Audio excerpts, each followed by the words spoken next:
Welcome to This Explainer. Listen, today I really want to play the role of your protective older brother in finance. We're going to tackle the income statement, the P&L, and I'm going to demystify this whole thing for you. We're totally stripping away that heavy, annoying Wall Street jargon and all those dry textbook definitions.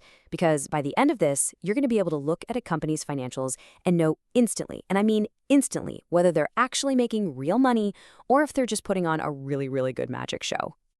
Okay, let's dive into this. Here is the framework we are building today. First, the anatomy of the P&L. Second, spotting shenanigans. Third, real-world case studies. And finally, the 6-step health check. So before we look at a single number, I really want you to ask yourself, what exactly is profit?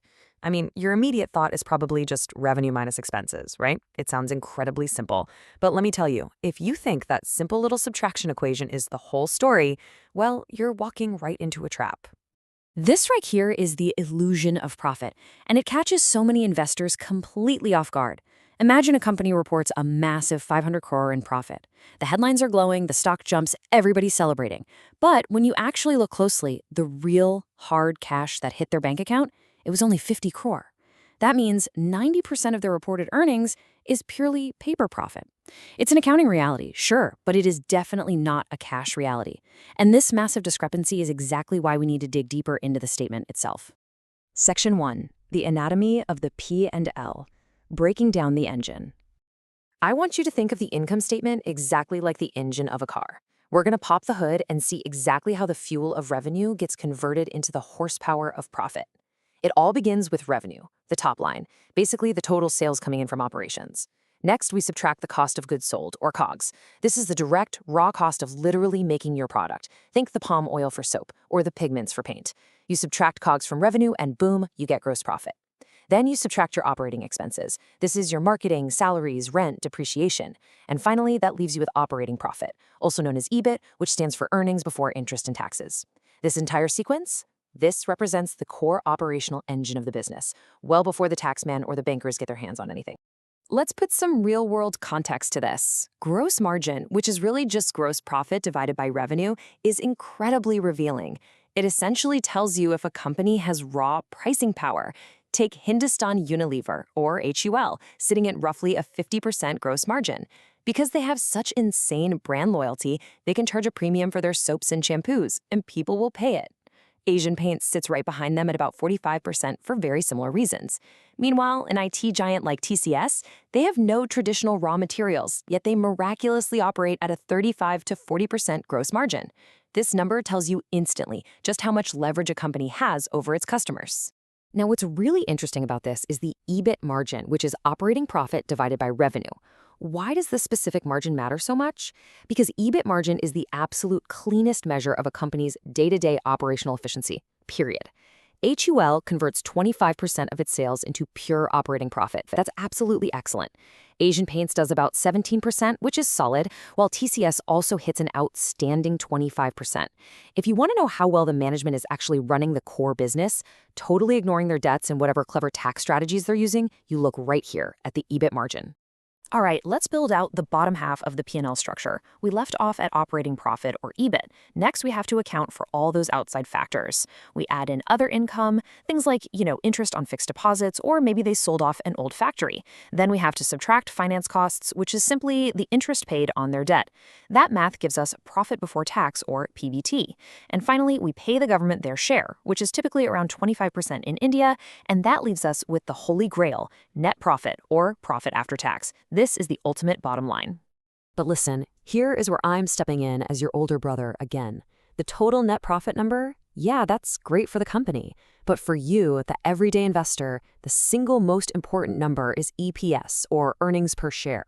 You just take that net profit and divide it by the total number of outstanding shares. Why? Because it tells you exactly how much profit your specific slice of the pie generated.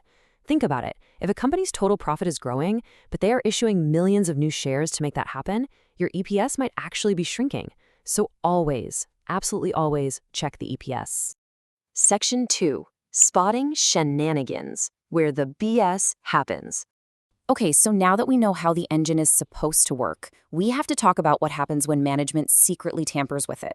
Welcome to the pathology section. This is where companies play accounting games to cook their books and make their financials look way better than reality. I need you to watch out for these tricks so you don't get fooled out of your hard-earned money. We're going to use the framework from Howard Schillitz's absolute masterpiece, Financial Shenanigans. So the crucial point is spotting these 5 massive red flags.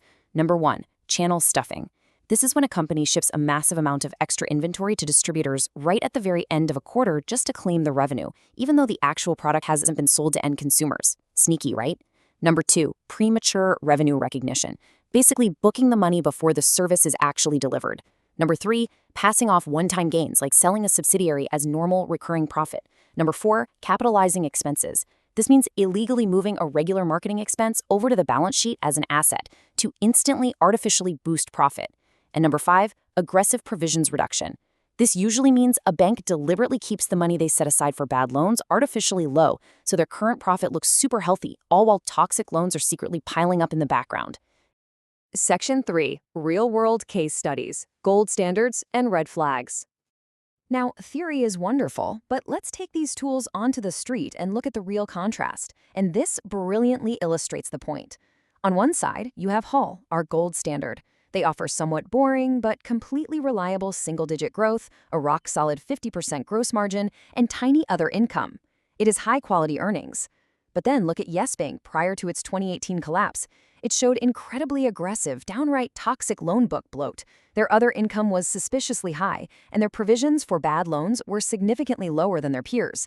It was a classic, textbook case of the quality of growth masking a terrible quality of earnings. Eventually, the RBI had to step in, the real NPAs were revealed, and the whole illusion just fell apart. And let me give you an even starker warning. 99%. Literally 99%. That is how much the stock of Montpasson Beverages collapsed. On paper, they were showing a massive 25% year-over-year revenue growth. But if investors knew how to actually read the P&L, they would have seen the glaring red flags. They were aggressively channel stuffing, their distributors' numbers completely mismatched the actual sales, and then they suddenly changed auditors out of nowhere, which, by the way, is always a massive warning siren. The fraud was exposed, and shareholders lost practically everything. Section 4. The 6-step health check, your diagnostic checklist. I never ever want you to be on the wrong side of a 99% collapse. So as a reward for sticking with me today, let's move to and see how this builds into a 5-minute health check that you can and absolutely should use on literally any company. Step 1. Look at the 3-year revenue growth rate. Is it actually beating the industry average? Step 2. Check the gross margin trend. Is it stable or rising? Because that indicates strong pricing power. Step 3. Analyze the EBIT margin trend. Are their operating costs actually under control? Step 4. Look at other income.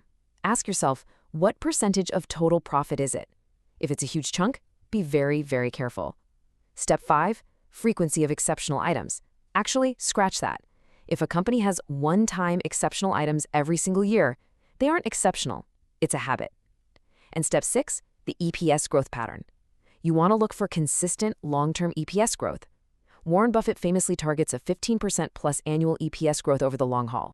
If you walk away with just one concept from this entire explainer, please let it be this golden rule. Margins matter way more than absolute numbers.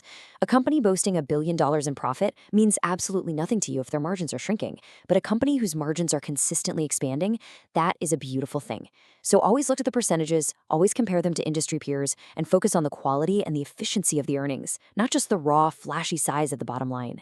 So we've seen today exactly how the P&L works, but we've also seen how easily it can be manipulated with aggressive accounting tricks. So I want to leave you with this final provocative question. If the income statement can be stuffed, adjusted, and entirely managed by creative accountants, where does the absolute, unmanipulated truth live in a company's financials? Well, there's a reason Warren Buffett has a favorite financial document, and it's where cash cannot hide and cannot lie. We'll be unlocking exactly what that is in our next explainer on the cash flow statement. You definitely won't want to miss it. Keep learning, and I'll see you in the next one.